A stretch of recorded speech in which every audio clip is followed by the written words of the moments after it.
Class का जो समय रखा गया है सोशल वर्क का, वो शाम 6:15 PM पर स्टार्ट होगी और 6:30 PM पर, यानी आप ये सोचिए कि 6:15 टू 6:30 के बीच में आप लोगों की क्लास आरंभ हो जाएगी। ठीक है, ये आपका समय रहेगा। ठीक है, इन केस यदि कोई क्लास या किसी कारणवश मैं लेट होता हूँ तो उस समय आप लोगों को 30 मिनट पहले बता दिया जाएगा कि आज क्लास का समय कब होगा। ठीक है, इन केस यदि 6:15 या 6:30 पर क्लास स्टार्ट ना हुई तो ऐसी परिस्थिति पर आपको बता दिया जाएगा, लेकिन 99.99% क्लास का समय यही है। 6:15 या तो शुरू होगा या तो 6:30 शुरू होगा। इन केस कभी कभार में ऐसा होता है कि मैं देरी से आता हूँ, नहीं तो अपने समय के अनुसार अपने समय पर आ जाता हूँ। इन केस ऐसा होता है कभी कभी। ठीक है, तो ना के बराबर इसको समझिए, बाकी ये समय आपका रखा गया है। तो 6:15 आप सभी लोग तैयार रहा करें और 6:30 के बीच में, ठीक है, या 6:30 पर आप लोगों की क्लास स्टार्ट हो जाएगी या 6:15 पर। लेकिन याद रहे 6:30 के बाद आप सभी की क्लास ज्वाइन नहीं हो पाएगी, क्योंकि मैं ओपन एक होता है लिंक ना गूगल मीट का, तो गूगल मीट का मैं ओपन वाला लिंक नहीं करूँगा। ठीक है, बहुत बच्चे होते हैं कि अगर मान लीजिए नहीं जुड़ पाए तो वो 6:45 पर आके ज्वाइन कर लेंगे क्लास को, या 6:31 पर ज्वाइन कर लेंगे आके क्लास को, तो ये क्लास ज्वाइन नहीं हो पाएगा। फिर मैं आपको वहाँ पे एक्सेप्ट नहीं कर पाऊँगा। ये देखो मैं पहले आप लोगों को सूचित कर दे रहा हूँ, आप लोग बाद में मत बताइएगा, कहिएगा कि सर आपने नहीं बोला था, पहले आपने ब्लॉक कर दिया। ठीक है, तो 6:31 के बाद आपकी क्लास ज्वाइन हुई नहीं हो पाएगी, है ना। 6:30 से पहले पहले आप लोगों की क्लास सारी की सारी ज्वाइन हो जानी चाहिए। उसके बाद मैं लिंक जो है क्लोज़ कर दूंगा। ठीक है, केवल वही बच्चे रहेंगे जो पहले से बच्चे बेसिकली ज्वाइन हैं। यूनिट नंबर 10 चल रहा है और यूनिट नंबर 10 के अंतर्गत हम सभी लोग पढ़ रहे हैं पर्यावरण और प्रबंधन को लेकर। ये हमारा टॉपिक है। अच्छा, आप जानते हैं, आप भलीभांति तरीके से रूबरू भी हैं कि इन्वायरमेंटल मैनेजमेंट बेसिकली होता क्या है। इसका मतलब सिंपल है कि प्राकृतिक जो संसाधन हैं उन संसाधनों का इस प्रकार उपयोग किया जाए और इस प्रकार से उनका संरक्षण किया जाए जिससे पर्यावरण संतुलन बना रहे। भाई देखो, मैनेजमेंट की बात है, सोचना केवल एक बात। अगर यही बात आपको समझ में आ गई तो पूरा टॉपिक समझ में आ जाएगा आपको। ठीक है, सवाल भी आप आसानी से कर लोगे। तो मैनेजमेंट कहता है भाई कि जैसे कोई रिसोर्सेज है उसका सही तरीके से उपयोग होना चाहिए इन्वायरमेंट में। गलत तरीके से करोगे तो वहाँ पे डिजास्टर मैनेजमेंट का पार्ट बन जाएगा, या डिजास्टर चीज़ें आ जाएंगी, आपदाएं चीज़ें आ जाएंगी आपके सामने। और अगर आप संरक्षण नहीं करेंगे तो पर्यावरण में असंतुलन आ जाएगा, तो वो नकारात्मक दृष्टिकोण में चला जाएगा। तो मैनेजमेंट यही कहता है कि संसाधन का सही प्रयोग हो और पर्यावरण को संतुलित किया जाए या उसको संरक्षण करके उसको संतुलित रखा जाए। वर्तमान और भावी पीढ़ियों की आवश्यकताओं की पूर्ति के लिए यह सुनिश्चित किया जाता है कि भाई पर्यावरण में मैनेजमेंट का बड़ा अहम रोल है। वही बात यहाँ पे लिखी है कि पर्यावरण के प्रबंधन एक ऐसा प्रक्रिया है जिसके माध्यम से प्राकृतिक संसाधनों का संरक्षण, उपयोग, विकास और पुनः स्थापन सुनिश्चित किया जाता है ताकि पर्यावरणीय संतुलन बना रहे और वर्तमान और भविष्य की पीढ़ियों के लिए संसाधन सुरक्षित रह सके। यही बात देखो लिखा हुआ, और मैं अपने शब्दों में आप लोगों को समझाऊं। तो पर्यावरण प्रबंधन वो प्रक्रिया है जिसमें पर्यावरणीय संसाधनों की योजना, विकास, उपयोग और संरक्षण किया जाता है ताकि मानव और पारिस्थितिकीय प्रणालियों के बीच संतुलन बना रहे। एक परिभाषा लिखी गई है यहाँ पर, आप देखिएगा जरा ध्यान से, कि पर्यावरण प्रबंधन एक ऐसा नियोजित प्रयास है जिसके माध्यम से पर्यावरणीय समस्याओं को पहचाना जाता है ना, और उनके संसाधनों के लिए रणनीति विकसित की जाती है। बात वही है कि पर्यावरणीय संसाधनों की योजना बनाना, विकास करना, उपयोग करना, संरक्षण करना, ताकि मानव और पारिस्थितिकीय प्रणालियों के बीच कोऑर्डिनेशन यानी संतुलन बना रहे। ये होता है पर्यावरण के प्रबंधन का पार्ट। देन उसके बाद अगर हम बात करते हैं पर्यावरण प्रबंधन के कुछ उद्देश्य हैं, हम उन उद्देश्यों पर चर्चा करते हैं कि संसाधनों का सतत विकास सुनिश्चित किया जाए, ये एक उद्देश्य है। दूसरा है पारिस्थितिकीय तंत्र को संतुलित किया जाए, यह है पर्यावरण का प्रबंधन का उद्देश्य।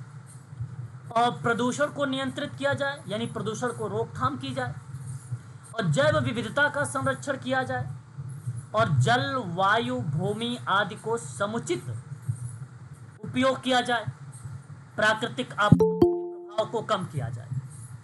देखिए, प्राकृतिक संसाधनों का संरक्षण करना, प्रदूषण को रोकना, पारिस्थितिकीय संतुलन बनाए रखना, सतत विकास को बढ़ावा देना, जैव विविधता का संरक्षण करना और पर्यावरणीय शिक्षा और जन जागरूकता को बढ़ावा देना कहलाता है पर्यावरण प्रबंधन का उद्देश्य। यह है इसका उद्देश्य। उसके बाद हमारे सामने आता है पर्यावरण प्रबंधन के कुछ कंपोनेंट।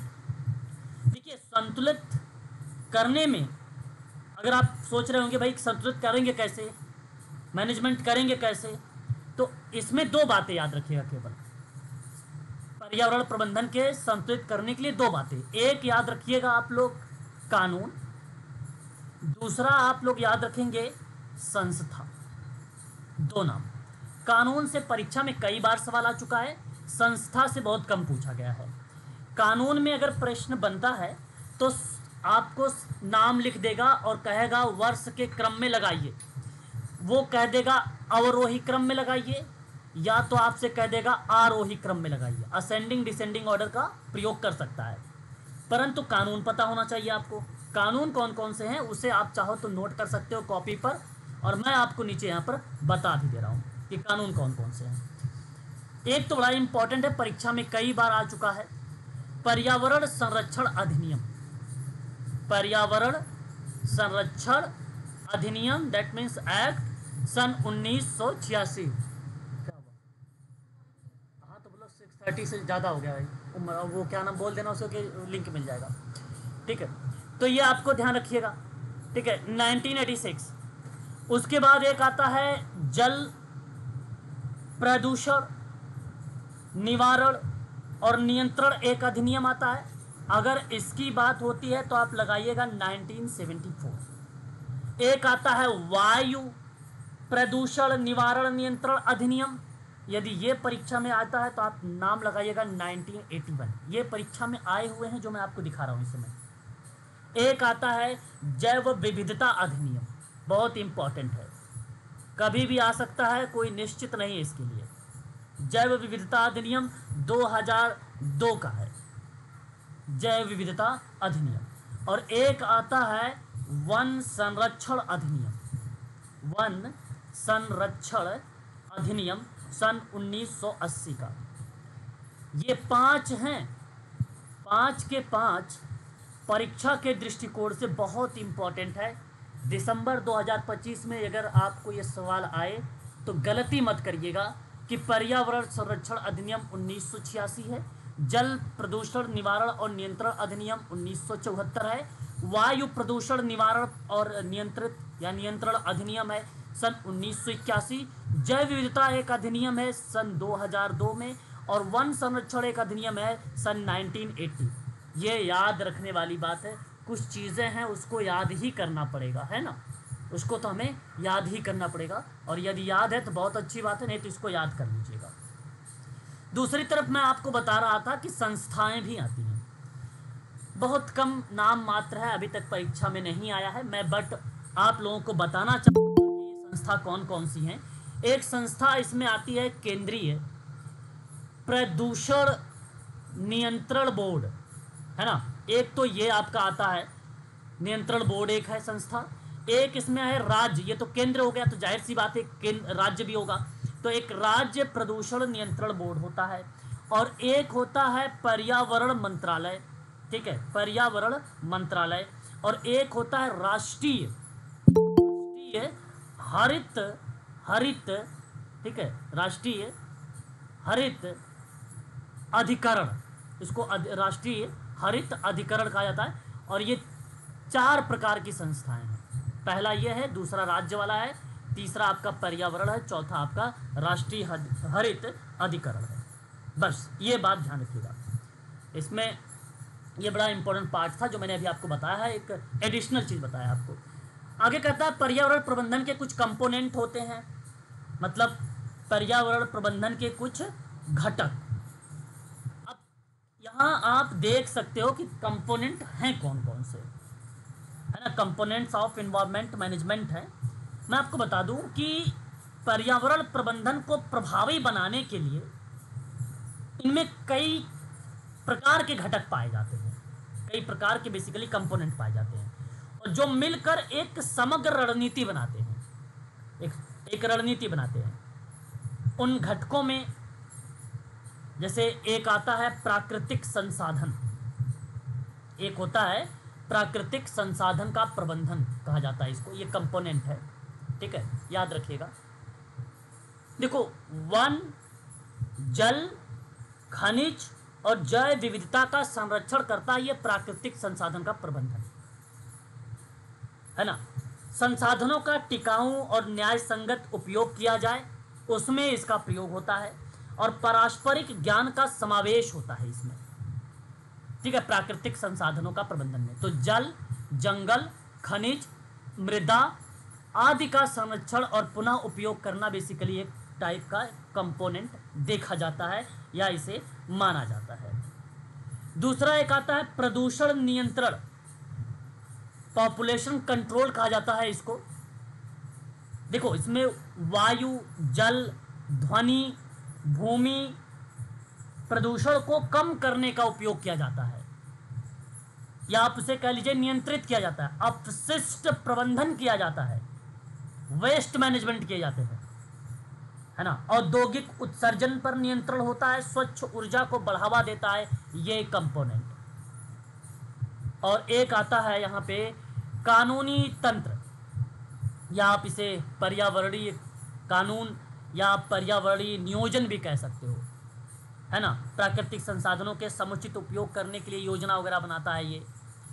भूमि उपयोग, जल स्रोत, वन, खनिज का सतत मैनेजमेंट करता है ये, है ना। और ये दीर्घकालिक का गोल होता है, कोई शॉर्ट टर्म का गोल नहीं होता है। कानून तंत्र या पर्यावरणीय कानून, जैसे पर्यावरण संरक्षण एक अधिनियम है 1986 का, या जल अधिनियम है 1974 का, ये एक्ट वगैरह इसमें शामिल हो जाता है। तो मैं अभी अभी ऊपर आपको बता भी रहा था कि कानून एक संस्था, तो कानून में मैंने अधिनियम 5 लिखवाए, वो पांचों के पांचों अधिनियम यहाँ पे क्रियान्वित होते हैं या यहाँ पर लागू होते हैं, ठीक है।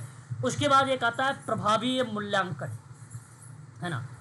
आप इसे इन्वायरमेंटल इम्पैक्ट असेसमेंट भी कह सकते हो। इसका इन शॉर्ट में देखो, इन शॉर्ट में EIA कहा जाता है, मतलब इन्वायरमेंटल इम्पैक्ट असेसमेंट इसको बोला जाता है, या इसे प्रभावी मूल्यांकन कह लीजिए, या पर्यावरणीय प्रभाव मूल्यांकन कह लीजिए, ठीक है।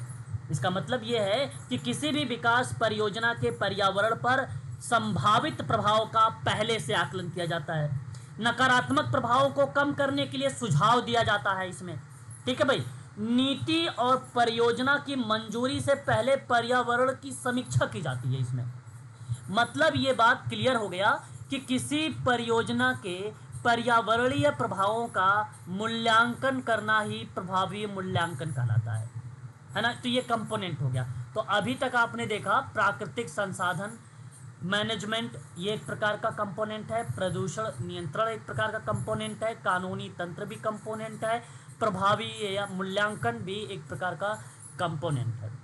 उसके बाद एक आता है सार्वजनिक भागीदारी, इसे आप जन सहभागिता और पर्यावरण कह सकते हो, या तो इंग्लिश में इसे public participation and environmental education भी कह सकते हो। इसी पार्ट को कई नाम से इसको संबोधित किया जाता है, ठीक है।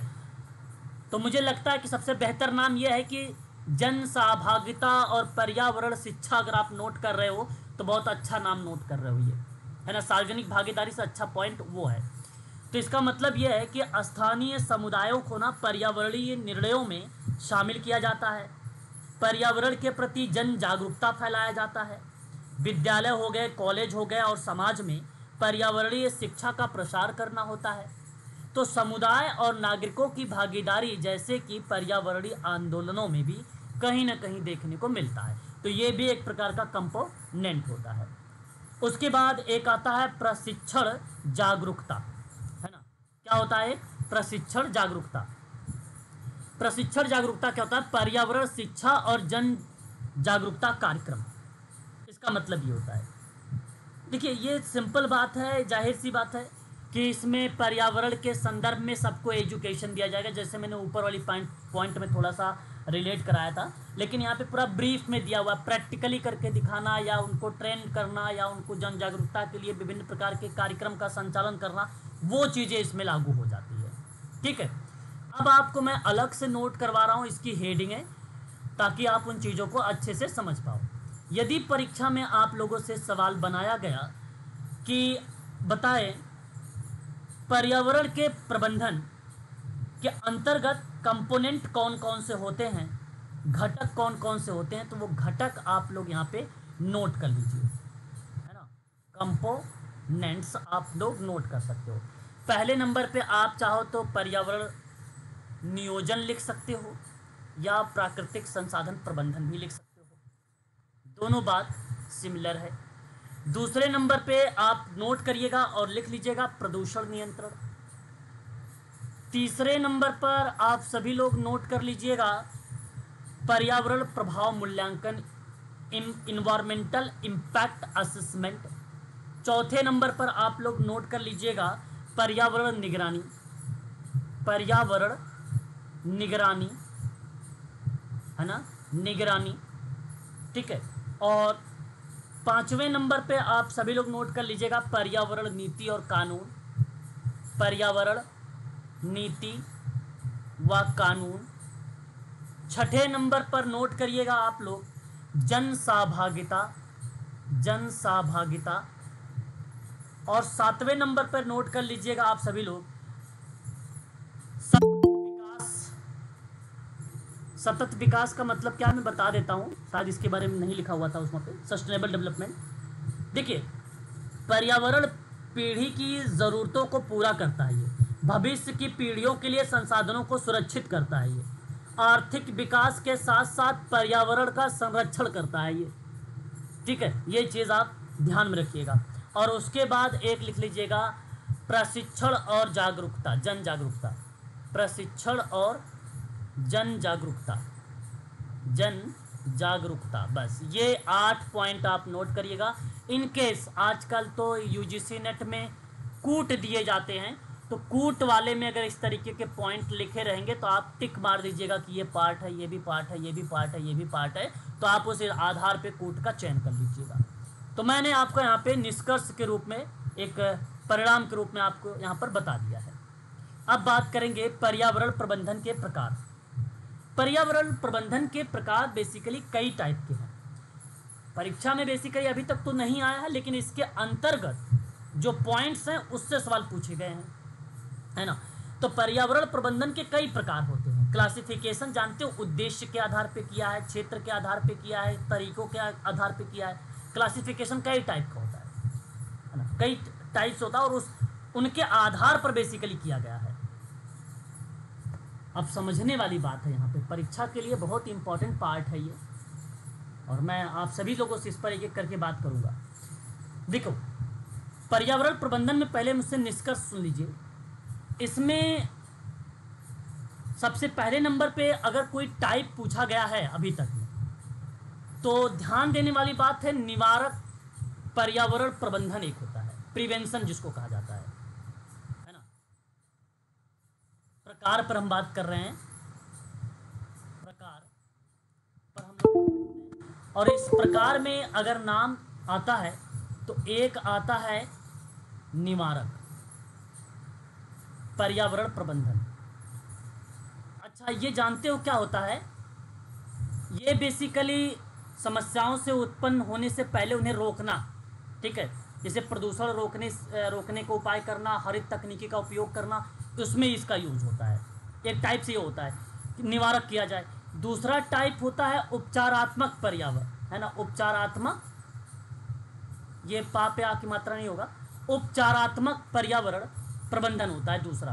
और इसका मतलब होता है पहले से उत्पन्न जो पर्यावरणीय समस्या हो गया उसको सुधारना या कंट्रोल में लाना। जैसे जल शुद्धिकरण के लिए परियोजना बना देना, बंजर भूमि अगर है तो उसका क्या नाम पुनर्वास करना या पुनर्नवीनीकरण लाना, ये उपचारात्मक में आता है ना, ये बेसिकली रेमेडियल मैनेजमेंट में आता है। और एक होता है आपका संरक्षण आधारित, संरक्षण होता है। और संरक्षण आधार पे अगर मैं आपसे बात करता हूँ, इसे कंस्ट्रक्शंस कह लीजिए या सॉरी कंजर्वेशन बेस्ड मैनेजमेंट होता है। ये प्राकृतिक संसाधनों और जैव विविधता का संरक्षण करता है, ठीक है। और एक होता है क्षेत्रीय पर्यावरण, है ना, क्षेत्रीय पर्यावरण प्रबंधन करना मतलब भौगोलिक क्षेत्र, जैसे मान लीजिए दिल्ली का कोई एरिया है, उस एरिया पर आपको मैनेजमेंट करना है तो केवल एरिया वाइज डिफाइन होता है या डिसाइड किया जाता है। शहर में या ग्रामीण पर्यावरण परियोजना के लिए योजना बनाना, एक आपने नाम सुना भी होगा हिल एरिया डेवलपमेंट को लेकर, ठीक है, मैनेजमेंट, तो वो रीजनल बेसिकली इन्वायरमेंटल एक मैनेजमेंट होता है, उसके संदर्भ में आता है, ठीक है। ये पार्ट हमें देखने को मिलता है। इसी के क्रम में आप देख सकते हो यहाँ पे कि स्थानीय स्तर का जो प्रबंधन होता है वो एक होता है ग्राम पंचायत होता है, ये ध्यान रखना आपको, और एक होता है सेल्फ हेल्प ग्रुप, और एक होता है कम्युनिटी बेस्ड इंस्टीट्यूट यानी सामुदायिक आधारित संगठन होता है। उनके आधार पर बेसिकली ये एक टाइप होता है, तो उसको स्थानीय स्तर पे मैनेजमेंट बोला जाता है। जब इस तरीके का ग्राम पंचायत आधार पे कोई चीज़ें कर रहे हो, कोई सेल्फ हेल्प ग्रुप के माध्यम से चीज़ें कर रहे हो, तो उनके आधार पे होता है। तो ये तो बहुत कम पूछा जाता है परीक्षा में, लेकिन इम्पॉर्टेंट है राष्ट्रीय स्तर पर, ये नेशनल लेवल पर जो होता है ये बहुत ज़्यादा पूछा जाता है परीक्षा में। तो राष्ट्रीय स्तर पर जो प्रबंधन होता है वो होता है एक एनजीटी। एनजीटी का मतलब होता है नेशनल ग्रीन ट्रिब्यूनल, इसको बोला जाता है नेशनल ग्रीन ट्रिब्यूनल, इसको हिंदी में कहेंगे राष्ट्रीय हरित हरित अधिकरण बोलेंगे इसको हिंदी में, अधिकरण। अच्छा, ये होता क्या है मैं आपको बता दूं, इसकी स्थापना हुई थी 2010 में, है कि नहीं। राष्ट्रीय हरित अधिकरण अधिनियम है, ये 2010 में आया था, ठीक है। और पर्यावरण से संबंधित मामलों का तेज और प्रभावी निपटारा करता है ये एनजीटी, है ना। इसका मुख्यालय नई दिल्ली में है और सतत विकास के जितने भी सिद्धांत हैं उन सभी सिद्धांतों को ये एनजीटी जो होता है ये लागू करता है ना, एनजीटी लागू करता है। ठीक उसी प्रकार जैसे इन्वायरमेंटल इम्पैक्ट असेसमेंट अभी मैंने ऊपर बताया था आपको कंपोनेंट में, तो जल अधिनियम हो गया, वायु अधिनियम हो गया, जैव विविधता अधिनियम हो गया आदि अधिनियम के अंतर्गत ऐसे मामलों को बेसिकली ये सुनता है एनजीटी, ठीक है। तो केवल पर्यावरणीय मामलों के लिए समर्पित है ये न्यायाधिकरण, और वो है राष्ट्रीय हरित अधिकरण 2010 में। एक आता है सीपीसीबी, नाम सुना होगा तो अच्छी बात है, नहीं सुना है तो सुन लीजिए। सेंट्रल कंट्रोल बोर्ड होता है ये, है ना। मैं आपको बता दूं इसकी स्थापना बेसिकली सन 1974 में आया था। अच्छा, आपको याद भी आ गया होगा कि भाई 1974 में तो जल प्रदूषण निवारण नियंत्रण अधिनियम मैंने अभी नोट करवाया है, ठीक वही वाला ये अधिनियम है, समझो यहाँ पे लागू है। तो ये सेंट्रल पॉपुलेशन कंट्रोल बोर्ड, केंद्रीय प्रदूषण नियंत्रण बोर्ड इसको हिंदी में कहते हैं, इसका भी मुख्यालय नई दिल्ली में है। ये जल और वायु प्रदूषण की निगरानी करता है और प्रदूषण नियंत्रण उपायों को सुझाव देता है ये, ठीक है। और प्रदूषण मानक तय भी यही करता है, सेंट्रल पॉपुलेशन कंट्रोल बोर्ड, ठीक है, नई दिल्ली में ये है। इसके अंतर्गत जल अधिनियम 1974 याद रख लीजिए, वायु अधिनियम 1961 1981 याद रख लीजिए, ठीक है। सबसे पहले जल याद रखिए, बहुत इंपॉर्टेंट है, 1974 का। उसके बाद वायु याद रख लीजिए, 1981 याद कर लीजिए। उसके बाद पर्यावरण संरक्षण अधिनियम एक आता है, वो 1986 याद रखिए। ये देखो क्रम से याद रख सकते हो आप, ठीक है। हाँ मैडम बताइए, कुछ पूछ रहे थे। जी सर, सेंट्रल पॉल्यूशन बोर्ड है कि पॉपुलेशन कंट्रोल बोर्ड? नहीं, पोल्यूशन पोल्यूशन पॉपुलेशन बोला था क्या यहाँ पे, सेंट्रल जी सर। जो है, हाँ पॉपुलेशन है ना, पॉपुलेशन है, pollution sorry pollution board. Pollution pollution sorry pollution. Pollution का मतलब होता है प्रदूषण, पॉपुलेशन प्रदूषण, जनसंख्या, जनसंख्या। बेसिकली जो रखा गया है वो पोल्यूशन शब्द रखा गया, सेंट्रल पोल्यूशन कंट्रोल बोर्ड है ये, याद रखिएगा, ठीक है।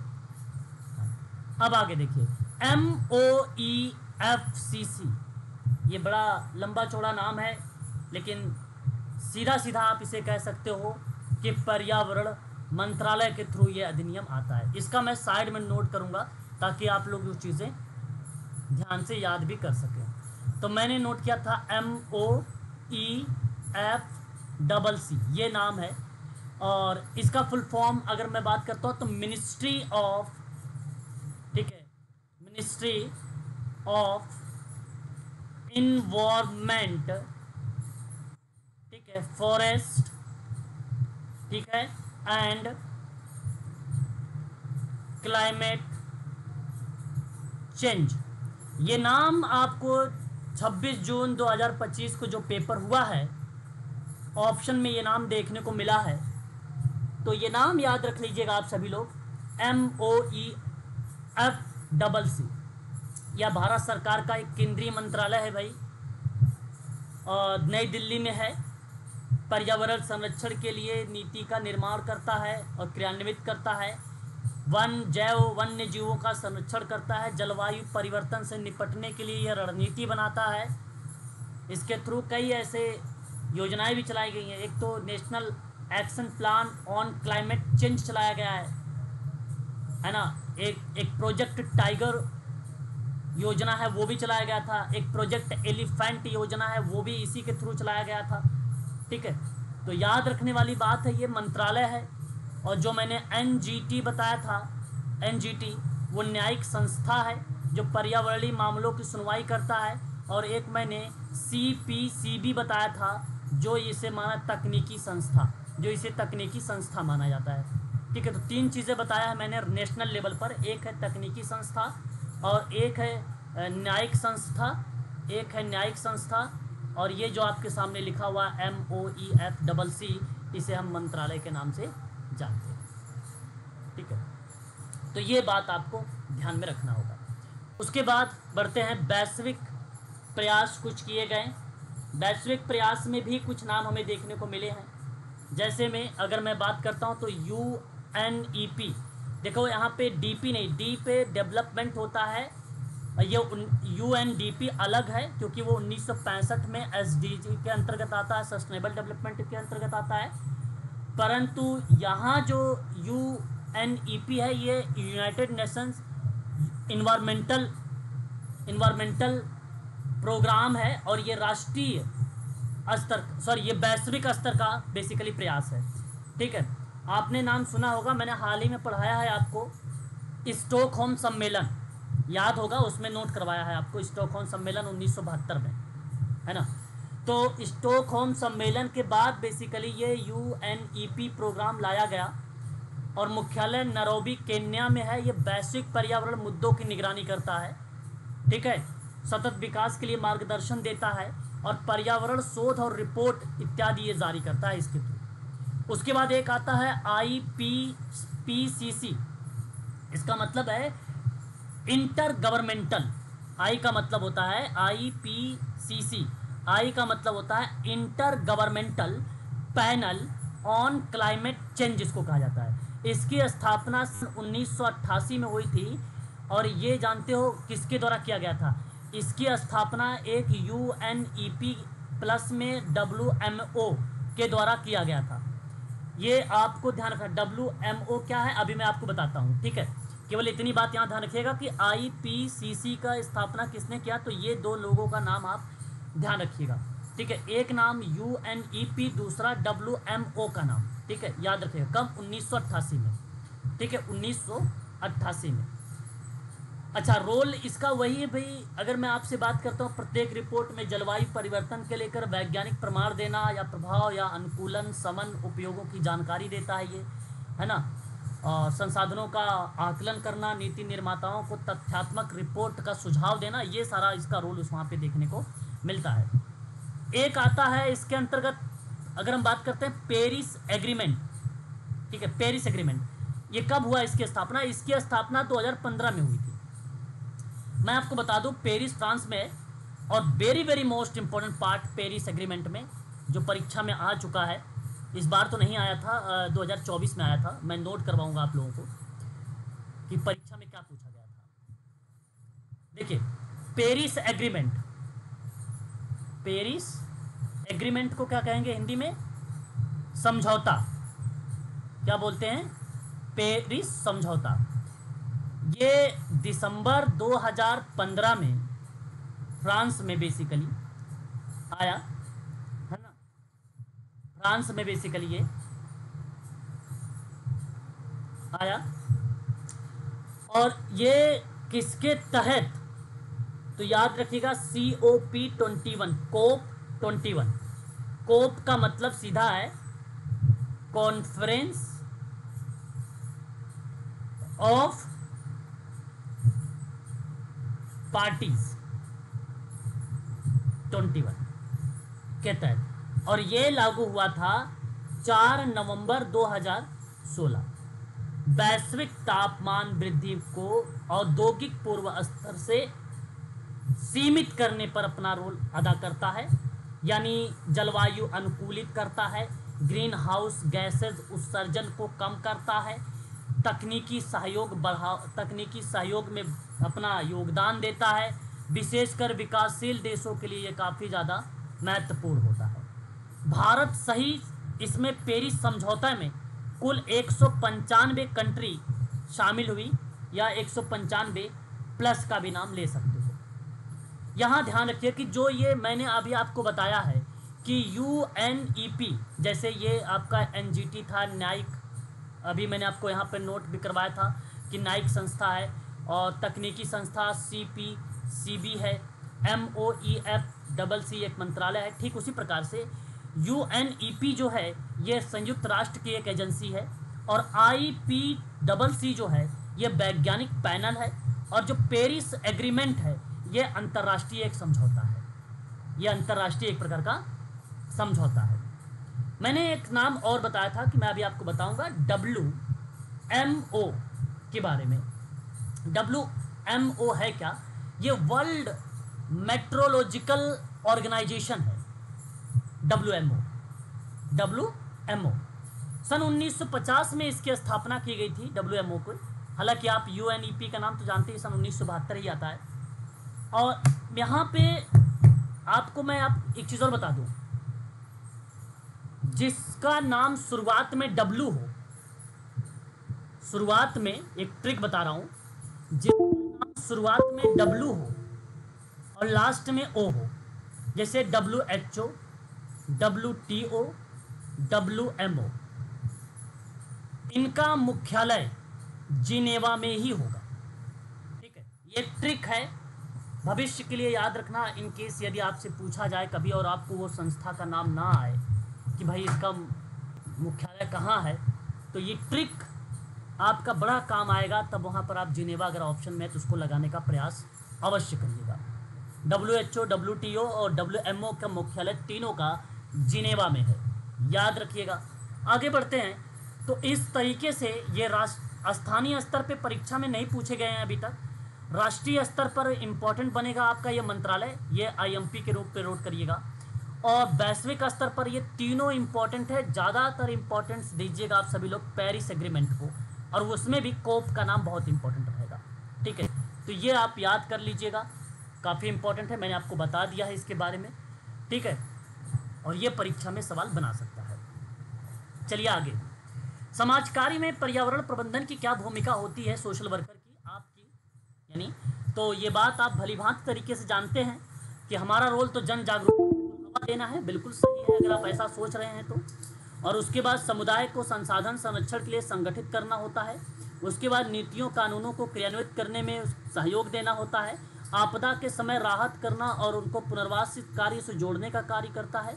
और वंचित समूह या हाशिए पर पड़े लोग जैसे गरीब, महिलाएं या जनजातियों के अधिकारों की रक्षा करना एक अहम रोल बेसिकली माना जाता है। तो ये आपका रोल है, ये आप पर्यावरण प्रबंधन में अपनी भूमिका अदा कर सकते हैं इस तरीके से। ठीक है, आशा करता हूँ कि ये इन्वायरमेंट प्रबंधन के अंतर्गत आप सभी लोग समझ गए होंगे। ये एक क्विक फैक्ट है। भारत में पर्यावरण प्रबंधन की केंद्रीय एजेंसी जिसका नाम है पर्यावरण वन जलवायु परिवर्तन मंत्रालय, और इसी को मैंने इंग्लिश में अभी आप लोगों को बताया है। क्या नाम बताया था इंग्लिश में, याद है? Ministry of environmental forest and climate change बताया था मैडम, इसको आप याद कर लीजिए, यहाँ पे नीचे भी लिखा हुआ है। चलिए अब हम बात करते हैं आगे। अब आगे आपको पर्यावरण प्रबंधन के बारे में जितना भी आप लोगों ने पढ़ा है उसके संदर्भ में आपके सामने ये प्रश्न देखने को मिलेंगे और उम्मीद करता हूं कि आप सही प्रश्नों का चुनाव करेंगे। भारत में पर्यावरण प्रबंधन अधिनियम किस वर्ष लागू किया गया था, ये आपके सामने सवाल और जवाब आपको बताना है। बी है सर। जी आपकी। अच्छा जी, यहाँ विकल्प में आपने बी का चुनाव किया मैम, बिल्कुल सही जवाब, ऑप्शन नंबर आपका बी करेक्ट है। बात करते हैं क्वेश्चन नंबर दूसरा कि पर्यावरण प्रभाव मूल्यांकन EIA मतलब इन्वायरमेंटल इम्पैक्ट असेसमेंट का मुख्य उद्देश्य क्या है। मुख्य उद्देश्य क्या है, जी तो किसी परियोजना के पर्यावरण पर पड़ने वाले प्रभाव का मूल्यांकन करता है ये विकल्प बी सही माना जाएगा। नेक्स्ट सवाल है कि निम्नलिखित में से कौन सी संस्था है जो पर्यावरणीय नीतियों को लागू करने के लिए उत्तरदायी होता है। पर्यावरणीय नीतियों को लागू करने के लिए उत्तरदायी होता है, वो होता है मंत्रालय, और मंत्रालय यहाँ पर आपके सामने लिखा हुआ है, यानी सी विकल्प सही, MOE, ठीक है। ई से इन्वायरमेंट, एफ से फॉरेस्ट, सी से एक होगा क्लाइमेट और एक होगा सी से चेंज, और एम से मैनेजमेंट और मिनिस्ट्री हो जाएगा। उसके बाद NGT का पूर्ण रूप क्या है, मैंने अभी आपको बताया है NGT के बारे में, NGT का भी बताया है। तो नेशनल ग्रीन ट्रिब्यूशन के बारे में बताया है कि राष्ट्रीय हरित अधिकरण इसको हिंदी में कहा जाता है, बहुत इंपॉर्टेंट नाम है, विकल्प सी सही है। क्वेश्चन नंबर 5, पर्यावरण प्रबंधन में सामाजिक कार्यकर्ता की क्या भूमिका है, आपका क्या रोल है, तो इसमें आपके लिए विकल्प होगा ऑप्शन नंबर बी, पर्यावरण शिक्षा और जन जागरूकता फैलाना, ठीक है। विकल्प बी आपका सही होगा, सामाजिक कार्यकर्ता का ये रोल होगा। निम्नलिखित में से कौन सी वैश्विक संस्था पर्यावरण संरक्षण से संबंधित है, वैश्विक पर्यावरण से संबंधित है, तो आपने अभी अभी सुना है, मैंने आपको बताया है, नाम अगर याद है तो अच्छी बात है, नहीं याद है तो एक बार दोबारा से आप लोग यहाँ पे सुनने का प्रयास करिएगा। जिसमें से एक नाम मैंने आपको UNEP के नाम बताया था, है ना एक, और दूसरा मैंने आप लोगों के लिए प्रस्तुत किया था CPCB सेंट्रल जो है पोल्यूशन कंट्रोल बोर्ड, और एक मैंने नोट करवाया था आप लोगों से ministry of environmental forest and climate change. ये तीनों याद रखिएगा, लेकिन तीन में से केवल एक ही आया है, तो इसलिए विकल्प सी। यदि आपको पता यहाँ पे ये तीन ही है और ये इस तरीके के परीक्षा में सवाल आ सकता है तो याद रखिएगा इन तीनों का नाम। बात करते हैं आगे, सतत विकास का क्या अर्थ बनता है, ये तो बड़ा आसान सवाल है, उम्मीद करता हूँ सब जानते हो। वर्तमान जरूरतें पूरी करना। हाँ बिल्कुल, ऑप्शन नंबर सी, वर्तमान जरूरतें पूरा करना बिना भविष्य की पीढ़ी को नुकसान पहुंचाए, बिल्कुल यही है सस्टेनेबल डेवलपमेंट का मेन। जो है एक इकोसिस्टम होता है, इसको पारिस्थितिकी तंत्र कहते हैं, इनमें बताइए कौन सा घटक होता है, होता है, तो सही बताया आपने, जैविक और अजैविक दोनों ये बेसिकली माने जाते हैं। ये सवाल एक बार आ चुका है परीक्षा में, और खासकर इसको प्राथमिकता दीजिएगा पेपर फर्स्ट में। पेपर फर्स्ट में आप पढ़ेंगे, आपको एक यूनिट मिलेगा इन्वायरमेंटल का, तो वो सवाल यहाँ से बन सकता है, ठीक है। तो ये काफ़ी इंपॉर्टेंट टॉपिक है आपका, समझो एक रिलेट कराएगा पेपर फर्स्ट को भी थोड़ा सा। क्वेश्चन नंबर 9, भारत में वनों के प्रबंधन के लिए कौन सी नीति है, ये तो अभी भी मैंने आपको बताया, बता सकते। क्वेश्चन नंबर 9 में राष्ट्रीय वन नीति है 1988 का, है ना। क्वेश्चन नंबर नेक्स्ट, किसी औद्योगिक परियोजना में या उस परियोजना के लिए इन्वायरमेंटल इम्पैक्ट असेसमेंट यानी पर्यावरण प्रभावी मूल्यांकन अनिवार्य रूप से कब किया या कब से किया जाने लगा है, ये पूछा। 2010 नहीं 1994 का नाम लगाइएगा, 1994 लगाइएगा, ये आप थोड़ा सा इंपॉर्टेंट के रूप में नोट कर लीजिएगा, ठीक है। 1994 से, ठीक है, 1994 से। NGT जो आप बता रहे थे मैम अभी, NGT national green tribunal, yes sir yes, हाँ वो आपका 2010 होगा, ठीक है, वो आपका 2010 होगा। चलिए आगे बढ़ते हैं, ये नीचे आपके सामने उत्तर माला भी मिल जाएंगे, है ना।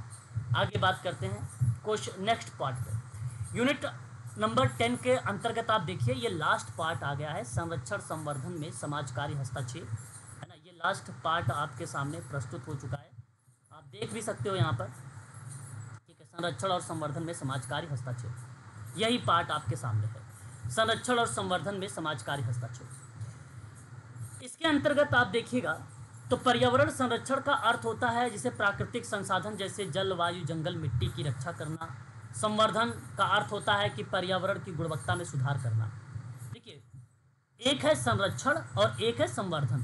संरक्षण का मतलब सिंपल होता है कि भैया जल, वायु, जंगल, मिट्टी की रक्षा करो, और संवर्धन का मतलब होता है प्रमोशन। प्रमोशन का मतलब सिंपल है, गुणवत्ता में सुधार करना या सतत विकास को बढ़ावा देना। तो समाज कार्य इन दोनों क्षेत्रों में जन जागरूकता, भागीदारी और सशक्तिकरण के माध्यम से अपनी महत्वपूर्ण भूमिका को निभाता है सोशल वर्क के पार्ट में। अब इसी के अंतर्गत समाज कार्य का हस्तक्षेप जो बनता है क्षेत्र, वो कौन कौन सा क्षेत्र बनेगा, तो आपके सामने एक क्षेत्र यहाँ पे शामिल है और वो है जन जागरूकता और शिक्षा।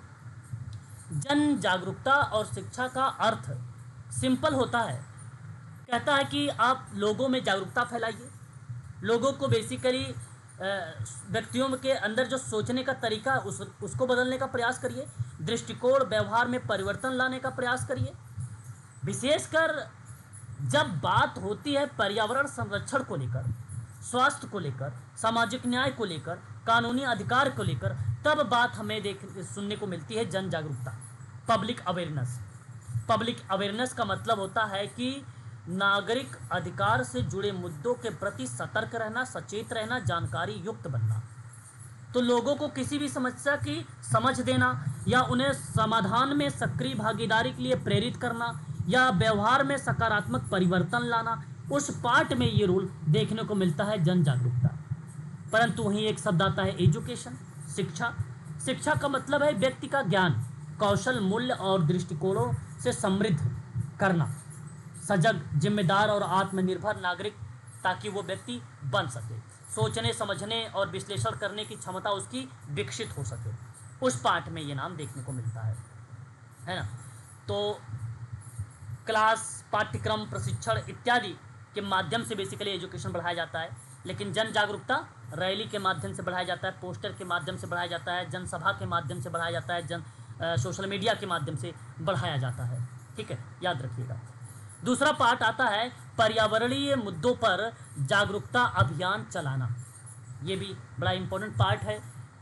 कहने का भाव सिंपल है कि awareness campaign on environmental issues, वायु प्रदूषण, जलवायु परिवर्तन, प्लास्टिक प्रदूषण, वनों की कटौती या जैव विविधता की हानि इत्यादि हमारे जीवन और भविष्य दोनों के लिए खतरा बनती है। तो उससे निपटने के लिए जन भागीदारी आवश्यक है। जागरूकता अभियान बहुत इंपॉर्टेंट है। तो जन जागरूकता अभियान चलाने का उद्देश्य क्या है? सिंपल है, लोगों को पर्यावरणीय समस्याओं की जानकारी देना, उनके कारणों और परिणामों को समझाना, व्यवहार में सकारात्मक परिवर्तन लाना, सामुदायिक भागीदारी को सुनिश्चित करना। ये बेसिकली जन जागरूकता अभियान चलाने का एक उद्देश्य होता है। अच्छा, अगर परीक्षा में सवाल पूछ लिया था कि अभियान के चलाने के लिए, जन जागरूकता अभियान चलाने के लिए आपको स्टेप लागू करना होता है, वो कौन कौन से स्टेप है और कौन कौन स्टेप से आप लागू करोगे? बहुत इंपॉर्टेंट बात बता रहा हूँ आपको कि यदि कोई अभियान चलाना है तो उसके प्रमुख चरण कौन कौन से हो सकते हैं। Step to run a campaign, तो आप नोट कर लो, यहाँ पे मैं साइड में नोट करवाता हूँ। अभियान के प्रमुख चरण, हेडिंग बना लीजिए। परीक्षा में चरणों से भी सवाल खूब पूछा जाता है, आरोही अवरोही क्रम में लगाने के लिए। तो इसलिए आप लिखिए step to run a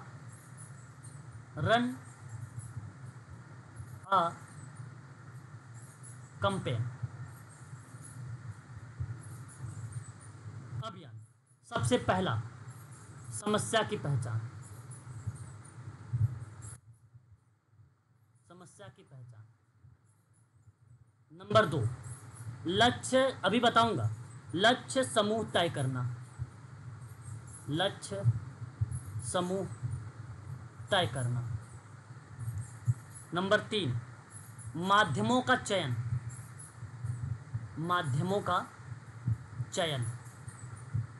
number 4, देखिए ये सारा जो पॉइंट मैं अलग से नोट करवा रहा हूँ ना, आप लोगों को ना तो हरिजंट की किताब में मिलेगी ना तो किसी अन्य किताबों में मिलेगी एक साथ। ठीक है, तो यहाँ पर ये बहुत ध्यान से चीज़ों को समझते चलिए।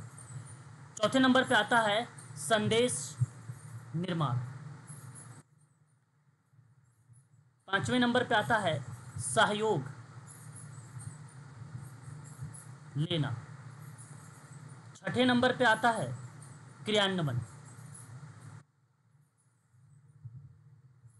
सातवें नंबर पे आता है मूल्यांकन। ठीक है, तो ये है step to run a campaign. कहने का मतलब अभियान के प्रमुख चरण। अगर मैं आपसे बात करता हूँ कि समस्या की पहचान, मतलब जैसे प्लास्टिक का उपयोग, वनों की कटाई, जल संकट में है, या आपके पास प्रॉब्लम्स है, इन प्रॉब्लम्स को आपने क्या किया है, आइडेंटिफाई किया है, पहचाना है केवल अपनी कम्युनिटी में, अपने समूह में या अपने आसपास के एरिया में जो आपने गोल लिया, तो पहले आपने पहचाना। दूसरे पे आपने क्या, लक्ष्य समूह तय करना, यानी छात्र पर आप कर रहे हैं, किसान को कर रहे हैं, या शहर में कर रहे हैं, या ग्रामीण में कर रहे हैं, या औद्योगिक समूह में कर रहे हैं, या नगर में कर रहे हैं, या नागरिकों पर कर रहे हैं। यानी आपने लक्ष्य समूह तय कर लिया कि मैं छात्रों पर करूँगा, ये कैंपेन छात्रों पर करूँगा। हो सकता है कुछ कहें किसान पे करूँगा, भाई पर्यावरण है तो इसलिए मैं किसान को लेता हूँ, फार्मर को। फिर कहता है कि माध्यमों का चयन, मतलब माध्यमों का चयन, ये देखो इन्वायरमेंटल का पार्ट है, इसलिए आप यहाँ पर क्या लोगे, पोस्टर लोगे, यहाँ पर सोशल मीडिया का यूज़ कर सकते हो आप, यहाँ पर आप सोशल मीडिया, नुक्कड़ नाटक जानते हो, नुक्कड़ नाटक, जी सर। हाँ नुक्कड़ नाटक कर ये सकते हो, है ना। अपने ग्रुप में जो भी आप लोग हो, नुक्कड़ नाटक के माध्यम से वो आप टारगेट बना लीजिए कि हमें वनों की रक्षा करना है, पेड़ों की रक्षा करना है, तो आप कोई नाटक कर लीजिए, वहाँ पे रैली निकालिए, वर्कशॉप पर। इस तरीके का ये माध्यम का यूज़ आप कर सकते हो। संदेश निर्माण, छोटा, सरल, प्रेरक स्लोगन होना चाहिए संदेश निर्माण करने के लिए। पता है स्लोगन, जैसे स्लोगन क्या, प्लास्टिक हटाओ पृथ्वी बचाओ, ये स्लोगन हो गया। ये संदेश निर्माण कर लिया आपने, लोगों को इस तरीके की चीज़ें जो है, देखो करने का तरीका यही होता है। ये अब अलग की बात है, आपने 10 लोगों को जुटा लिया, 10 लोगों के साथ इस तरीके से वोट पड़ांग तरीके से नहीं, तरीका एक सिस्टमेटिक ढंग से चीज़ों को होना जरूरी है।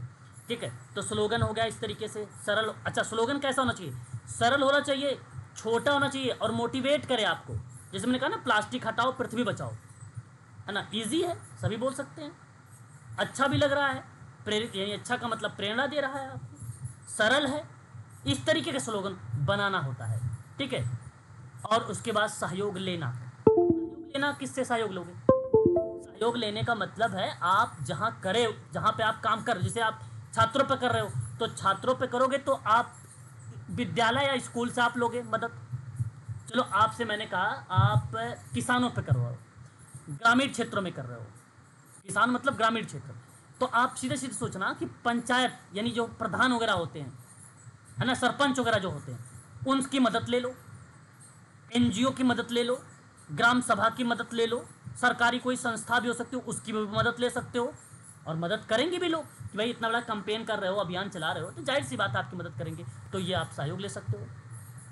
फिर ये क्रियान्वयन का पार्ट है, मतलब अभियान का आयोजन जैसे किस तरीके का होना, क्रियान्वयन का। अब आप काम शुरू कर रहे हो, क्रियान्वयन कर रहे हो, तो वृक्षारोपण करिए, सफाई अभियान चला दीजिए, प्रदर्शनी कर दीजिए, ये क्रियान्वयन का पार्ट बन जाता है।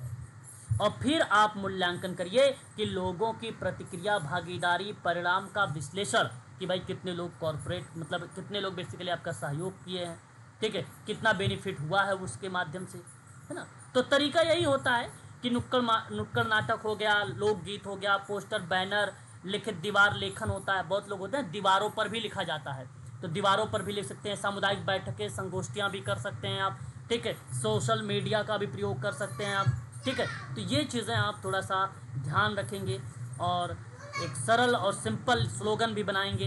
इन केस यदि भविष्य में आपको इसकी ज़रूरत पड़े तो आप उन चीज़ों को अवश्य करिएगा, ठीक है। हो सकता है आप सोशल वर्कर हैं तो भविष्य में ये इसकी ज़रूरतें पड़ सकती हैं। विद्यालय और समुदायों को पर्यावरण शिक्षा देना, फिर लोकल भाषा और सांस्कृतिक तरीकों के समझ को बढ़ावा देना, इस तरीके की चीज़ें जो है बेसिकली पर्यावरण के संदर्भ में आप लोगों को चीज़ें करनी पड़ेंगी। फिर एक आता है सामुदायिक भागीदारी को बढ़ावा देने के लिए।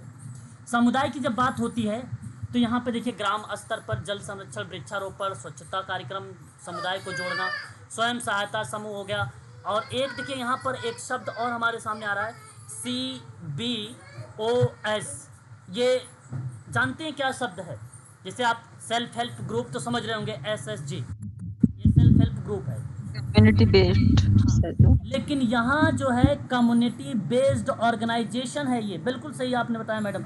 स्थानीय समुदाय के द्वारा समुदाय की ज़रूरतों को ध्यान में रखना होता है और उसका विकास और भागीदारी और सक्रियता बेसिकली सुनिश्चित करना होता है। वंचित वर्ग हो गया, जैसे स्त्रियां हो गई, आदिवासी हो गए, गरीब हो गए, पर्यावरण निर्णयों में इनकी भागीदारी को बनाना, ये कम्युनिटी बेस्ड बेसिकली पार्टिसिपेशन में अपना रोल लगाता है या अपना रोल देखने को मिलता है।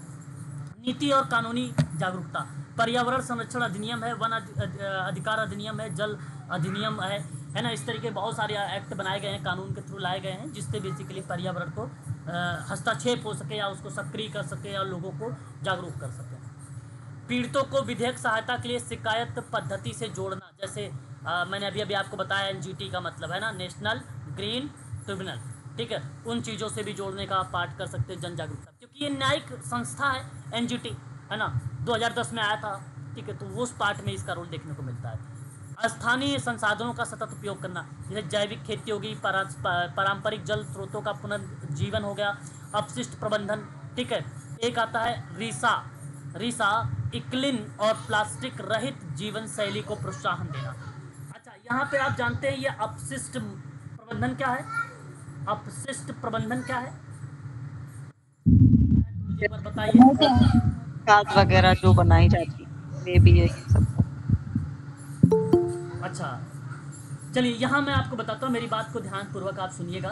देखो, एक अपशिष्ट यहाँ पे जो मैनेजमेंट है, इसको हम लोग वेस्ट मैनेजमेंट का नाम से इंग्लिश में जानते हैं। जैसे कचरे हो गए या अनुपयोगी पदार्थ हो गया, उसका संग्रह, परिवहन, उपचार और उसके निपटने को लेकर इस प्रकार करने की बात करता है कि जन स्वास्थ्य और पारिस्थितिकी पर बेसिकली न्यूनतम प्रभाव पड़ सके, ठीक है।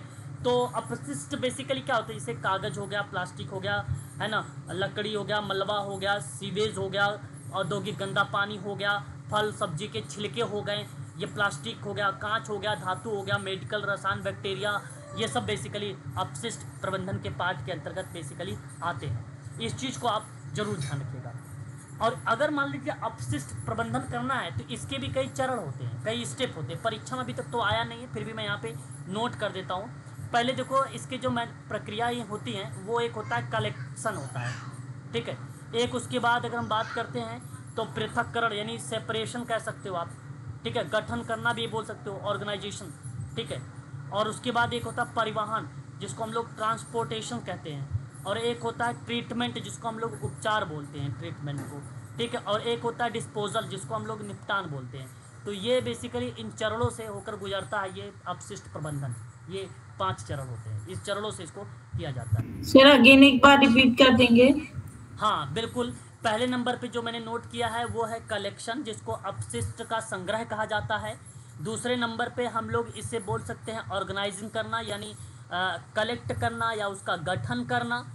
और गठन कर लेते हैं तो जैसे उन कचरों का ना, जैसे सूखा कचरा अलग कर दो, गीला कचरा अलग कर दो, ठीक है। इस पार्ट में इसका पार्ट यह आता है नाम। तो या तो हिंदी में आप इसे पृथक्करण या सेपरेशनल भी नाम लिख सकते हो, पृथक्करण, ठीक है। इस सॉरी, ठीक है। दूसरा हो गया। तीसरा आपका ट्रांसपोर्टेशन होता है, जिसको हम लोग परिवहन कहते हैं। चौथा आपका ट्रीटमेंट होता है, पुनर्चक्रण भी बोला जाता है, रिसाइकलिंग कहा जाता है। और एक डिस्पोजल होता है। आपने अपशिष्ट प्रबंधन के 3 सिद्धांत जानते हैं कौन कौन से हैं? 3। जी सर। नाम जी बताओ। जी सर, रिड्यूस, रिसाइकल और एक है I think reduce, recycle, reuse. बहुत हाँ, बढ़िया। Reuse, yes. एक नाम है रिड्यूस, बहुत बढ़िया बताया आपने। रिड्यूस का मतलब है कचरे को कम करना, है ना। रिड्यूस का मतलब होता है कचरे को बेसिकली क्या करना, कम करना होता है। और मतलब ये थैले में सब्जी लाना, एग्जाम्पल के तौर पे, ठीक है। और एक होता है हमारे सामने रीयूज़, एक होता है रीयूज़, जिसे वस्तुओं को दोबारा उपयोग में लाना, जैसे पुरानी बोतल का उपयोग करते हो उसका मतलब होता है रीयूज़। और एक होता है रिसाइकल, रिसाइकल का मतलब आप जानते भी हो कि अपशिष्ट को पुनः संसाधित करना। रिसाइकलिंग प्लांट में कागज़ प्लास्टिक भेजना इत्यादि शब्द आ जाता है इसमें। तो वही है यहाँ पर अपशिष्ट प्रबंधन के 3 सिद्धांत, जिनमें से एक सिद्धांत रिसाइकिल है और रिसाइकलिंग शब्द यहाँ पर भी शामिल किया गया है। रिसाइकलिंग और प्लास्टिक रहित जीवन शैली को प्रोत्साहन देना, आजीविका और पर्यावरण के बीच संतुलन बनाए रखना, ये पार्ट आता है। फिर आपदा प्रबंधन और पुनर्वास आता है। देखिए पर्यावरणीय आपदाएं जैसे कि बाढ़, सूखा, चक्रवात, समय राहत और पुनर्वास कार्य का सहयोग, इसका देखो टॉपिक हम लोग करेंगे जहाँ पर है यूनिट नंबर 10 के अंतर्गत समाज कार्य में आपदा प्रबंधन। यहाँ पर आप डीप में पढ़ोगे, लेकिन फिर भी मैं थोड़ा सा आप लोगों को यहाँ पे चीज़ों को बताने का प्रयास करूँगा। तो देखिए यहाँ पे क्या कहता है, पर्यावरणीय आपदाएं बाढ़, सूखा, चक्रवात के समय राहत और पुनर्वास कार्य में सहयोग देना, और आपदा पूर्व की तैयारी में समुदाय को सशक्त बनाना, ठीक है। समुदाय को बेसिकली क्या बनाना, सशक्त बनाना, उन दृष्टिकोण में इसका नाम आता है। समाज कार्य में अगर हम बात करते हैं तो किस तरीके से देखा जाता है, इको सोशल पर्सपेक्टिव या दृष्टिकोण, पर्यावरण और सामाजिक न्याय को एक साथ देखना। सशक्तिकरण दृष्टिकोण, लोगों की पर्यावरणीय मुद्दों पर अपनी आवाज़ उठाने के लिए तैयार करना। और नागरिक भागीदारी दृष्टिकोण, लोकल गवर्नेंस और नीतियों में नागरिकों की भूमिका को बढ़ावा देना। तो ये 3 पार्ट हमें देखने को मिल जाते हैं इसके अंतर्गत, सोशल वर्क के अंतर्गत। महत्वपूर्ण उदाहरण के रूप में यहाँ पे दिया गया है ना, हमारे सामने आप देख सकते हैं चिपको आंदोलन महिलाओं के सामूहिक भागीदारी संरक्षण में समाज कार्य का एक उदाहरण माना जाता है, ठीक है। जल बिरादरी और नीर फाउंडेशन, ये भी आपके सामने 2 प्रकार के इंस्टीट्यूट या संस्था आप कह सकते हो, जो भारत में जल संरक्षण और जल प्रबंधन और सामुदायिक भागीदारी के लिए ये देखा गया है या उसको समझा गया है। जैसे जल बिरादरी की बात करता हूँ तो जल बिरादरी के जो संस्थापक हैं उनका नाम है राजेंद्र सिंह। याद कर लीजिए राजेंद्र सिंह का नाम, क्योंकि आपको पता अगर है तो अच्छी बात है, नहीं पता है तो परीक्षा में काफ़ी ज़्यादा मदद करेगा ये। पद्मश्री पुरस्कार से इनको नवाजा गया है, जल पुरुष के नाम से जाने जाते हैं। अगर कोई पूछे आपसे कि जल पुरुष कौन है तो राजेंद्र सिंह हैं। इन्होंने राजस्थान में सन 1990 में जल बिरादरी एक अभियान था, एक आंदोलन था, उसको इन्होंने शुरू किया था। और वर्षा जल संचयन को लेकर तालाब और नदियों के पुनर्जीवन का काम करने में अपना एक अहम रोल अदा किया था इन्होंने, ठीक है। तो राजस्थान और उत्तराखंड, महाराष्ट्र, उत्तर प्रदेश सहित कई राज्यों में बेसिकली ये जल बिरादरी आंदोलन बेसिकली देखने को मिला था। इसमें एक स्लोगन था जल संसद जल यात्रा, ये एक स्लोगन था, है ना, जल बिरादरी में। एक आता है नीर फाउंडेशन। नीर फाउंडेशन बेसिकली इसके जो संस्थापक थे उनका नाम है रवि चोपड़ा, इनका नाम था रवि चोपड़ा। मैं आपको बता दूं पर्यावरण कार्यकर्ता है ये, जल विशेषज्ञ भी इनको कहा गया है रवि चोपड़ा को। और इन्होंने 2005 में बेसिकली नीर फाउंडेशन चलाया था, इसकी स्थापना किया था। और ये है कहाँ पे नीर फाउंडेशन, उत्तर प्रदेश के मेरठ में है। कहाँ पर ये, उत्तर प्रदेश के मेरठ में है। और जल संरक्षण, जल गुणवत्ता और जन जागरूकता, ग्रामीण और शहरी क्षेत्रों में सामुदायिक जल प्रबंधन के लिए ये अपनी फाउंडेशंस को लाए थे रवि चोपड़ा जी, ठीक है। तो स्थानीय सहभागिता आधारित जल संरक्षण के लिए ये दोनों के दोनों जो एक संस्था है, एक योजना या एक आंदोलन है, ये दोनों काफ़ी ज़्यादा फेमस हुए थे, ठीक है। उसके बाद स्वच्छ भारत मिशन में सामाजिक कार्यकर्ताओं की भागीदारी, आपको भली भांति तरीके से पता है स्वच्छ भारत मिशन 2 अक्टूबर 2014 में बेसिकली इसको लाया गया था।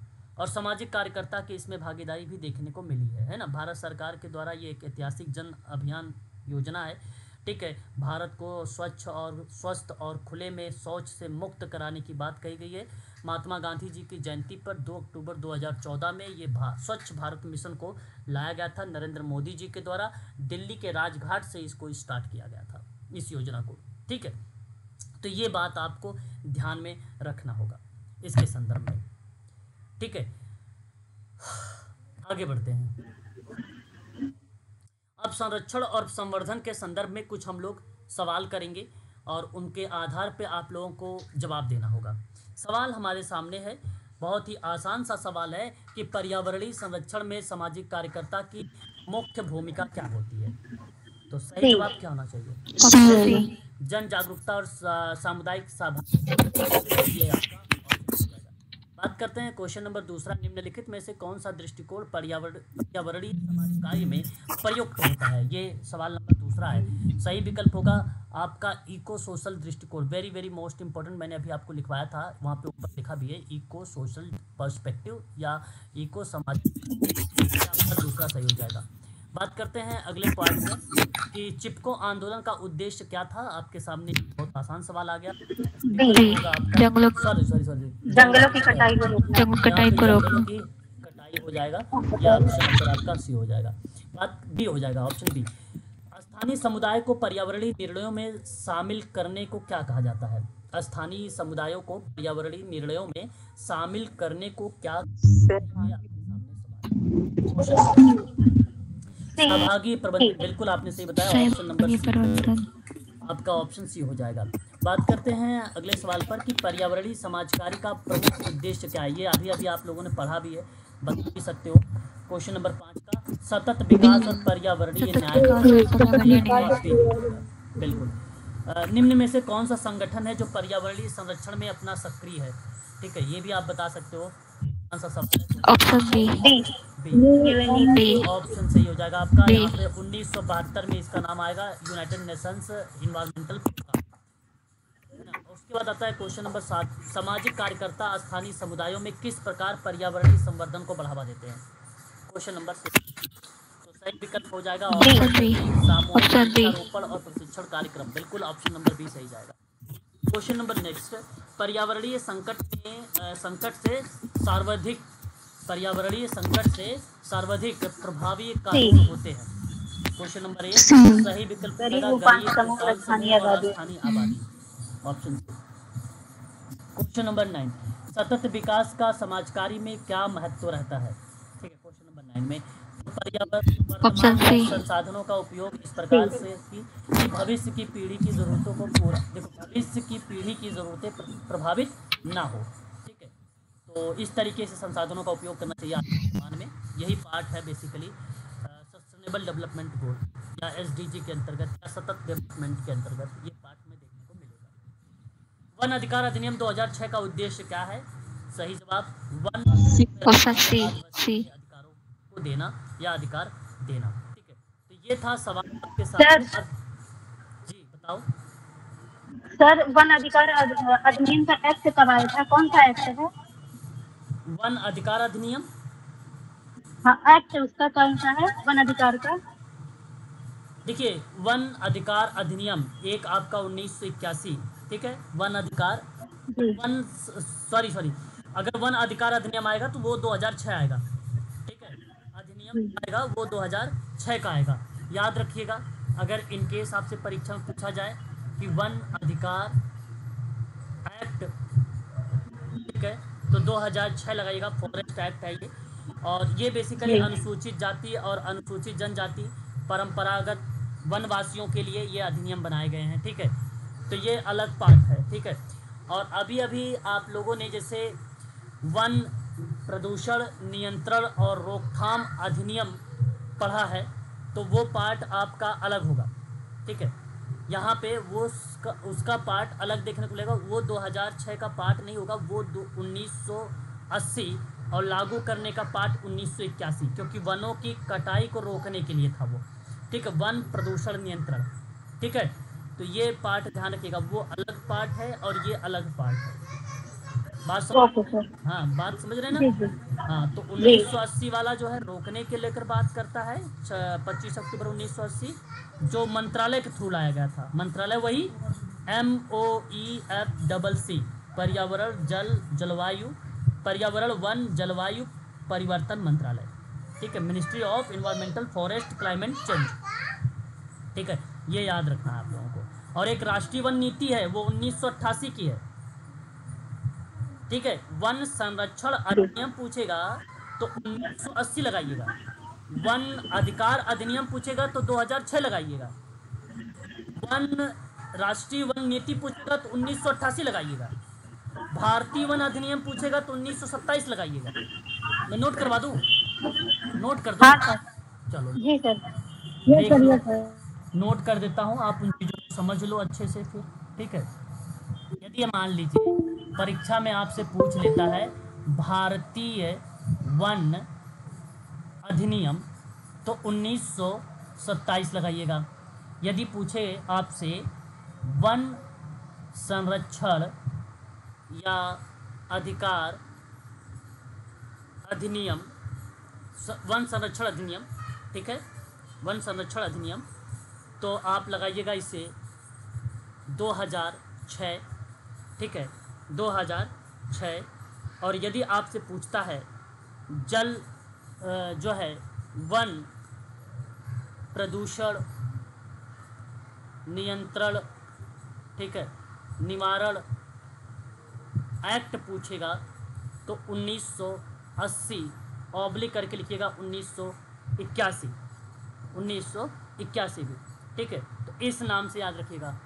और अगर आपसे पूछता है राष्ट्रीय वन नीति, राष्ट्रीय वन नीति, तो लगाइएगा सन 1988, सन 1988, ठीक है। अब बताओ क्लियर हुआ? बताओ चार। जी सर क्लियर हो गई। ठीक है, तो ये सर ये चीज़ें पूछ रही थी मैं कि जैसे किस एक्ट के थ्रू मतलब ये मना है कि हम जंगल को नहीं काट सकते जहाँ पे आदिवासी वगैरह जिसपे मतलब हाँ, उनका तो वन अधिकार है। संरक्षण है वो, वन संरक्षण अधिनियम का पार्ट होगा, ठीक है। वन संरक्षण में अच्छा जैसे आप ये वाला पार्ट शामिल कर सकते हो। देखो ये वाला 2006 अलग है आपका, या आप यहाँ पे अधिकार लिख लो, संरक्षण को हटाई दो, ठीक है, यहाँ पे अधिकार अधिनियम कर लो, ठीक है। और वन प्रदूषण नियंत्रण निवारण वाले में ये जो 1980 वाला है, वन का कटौती वगैरह नहीं करना चाहिए। ये यही तो है नियंत्रण, कंट्रोल, और निवारण, प्रिवेंशन करना, इसका मतलब ही हो गया वन की कटौती वगैरह नहीं करना है। यह अधिकार हो जाएगा आपका, जी जी है ना, यह अधिकार हो जाएगा हाँ आपका 2006, ठीक है, ये आपका अधिकार हो जाएगा, ठीक है समझ गई। ठीक है। और जो 1927 है वो तो ब्रिटिश काल के दौरान में आप देख ही रहे, 1927 मतलब ब्रिटिश काल था, वन अधिकार और दंड का आधार बनाया गया था वो, है ना, ब्रिटिश काल के दौरान में वो चीज़ें थी, ये भारत का है, ठीक है। तो आज के लिए बस इतना ही रखिए आप सभी लोग, क्योंकि अगला पॉइंट जो आपका चलने वाला है अब, ठीक है, वो आपका डिजास्टर मैनेजमेंट और यूनिट नंबर 10। ये पूरी कोशिश करूँगा कि कल आपका इन चीज़ों को समाप्त कर दिया जाए, क्योंकि इसकी भी PDF आप लोगों को मिली गई होगी, ठीक है। तो ये कल आपका समाप्त हो जाएगा, ठीक है।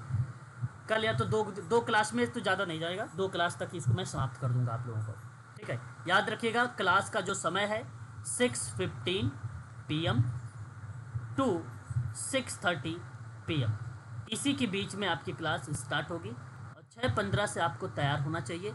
इन केस यदि कोई परीक्षा जैसे समय सारणी में बदलाव हुआ, तो मैं आपको वो पहले बताऊंगा कि समय आगे इंक्रीज़ किया जा रहा है, यह वजह है, ठीक है। तो आधे घंटे पहले आपको सूचित कर दिया जाएगा, ठीक है। बार बार रिपीट कर रहा हूँ रवि जी, ठीक है। याद रखिएगा ग्रुप में आप कह रहे थे आधे घंटे, तो भाई इस तरीके से चीज़ें चलेंगी, ठीक है। खासकर आपके लिए था ये।